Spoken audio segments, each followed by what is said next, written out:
Good evening. Good evening. My name is Brendan Miller. I represent Freedom Corp, which is an entity that represents the protesters that were in Ottawa in January and February of 2022. So I take it, given your positions with respect to international affairs and all of that, your focus in the protests was more dealing with the protests that were occurring at essentially border passings, et cetera, with respect to commercial trucks and vehicles being able to come in and leave Canada, correct? I would say that Global Affairs Canada was particularly interested in the border crossings and the economic blockades that were happening there, but also in the convoy protests here in Ottawa, given the concerns we had with respect to diplomatic missions in the downtown core. Right.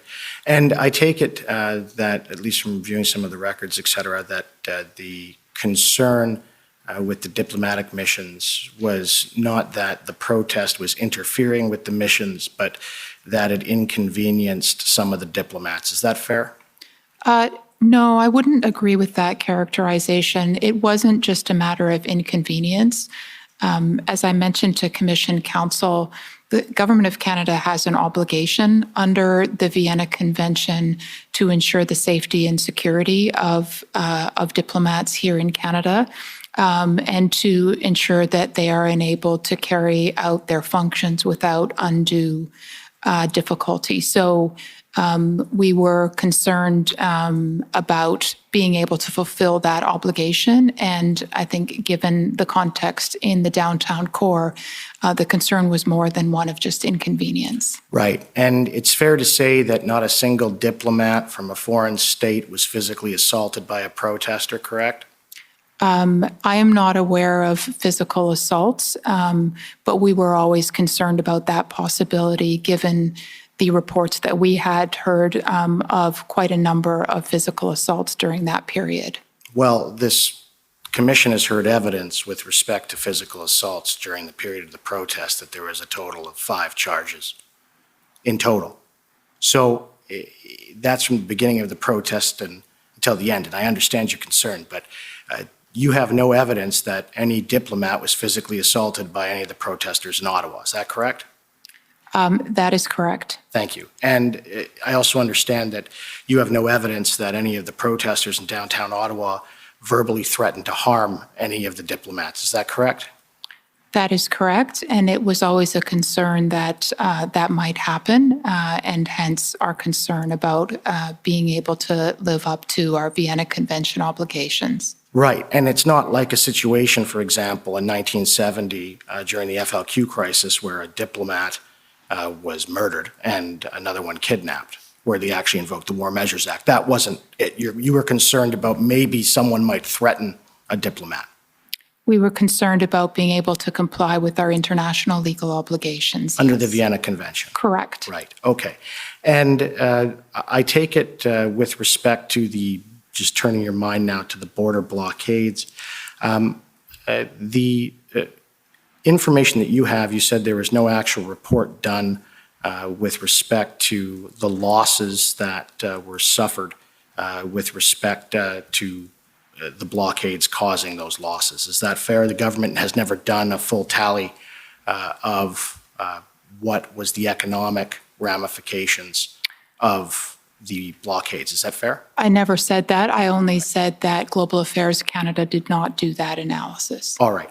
And is it fair that Stats Canada has, and they concluded that all it did was inconvenience the truckers and in fact, or the people crossing the borders and imports, and they simply had to use other ports? I haven't seen any StatsCan data.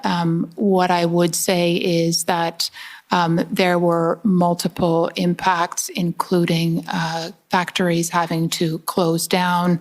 And I think, as my colleague and I have both mentioned, there were an enormous number of concerns about the economic impacts, particularly on the auto sector. And there were long-term implications that we were very concerned about Canada's reputation as a trade and investment destination. Does the undermining of Canada's reputation and protests in Canada In your view, is that a security threat under Section 2 of the CSIS Act? So I'm not an expert on Section 2 of the CSIS Act. Our primary interest from a Global Affairs Canada perspective when it comes to security is really thinking about our economic security.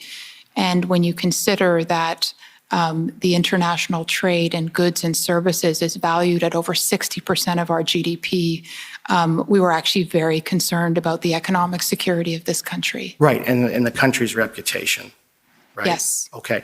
So how was the country's reputation when various ministers and the Prime Minister announced that there was foreign funding coming from the United States and that this was undermining Canadian democracy? And I've seen in the disclosure and others that wasn't the United States, some of sitting members of their government, including their ministries, weren't they a little upset about that when it was accused that the U.S. was financing this protest?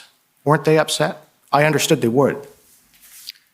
I can't speak to the views of all members of the U.S. administration. I can just say that there were a number of conversations that were had by Canadian government officials, including the Prime Minister, where there were actually concerns about U.S.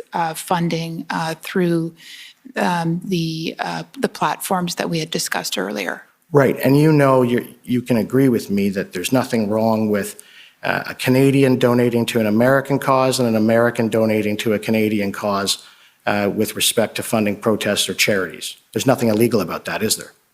I think the concern was that some of the activities of the protesters were illegal. Right, and you're saying that was illegal was the blockade, correct? Yes, the blockades were illegal. Right, and the being in downtown Ottawa?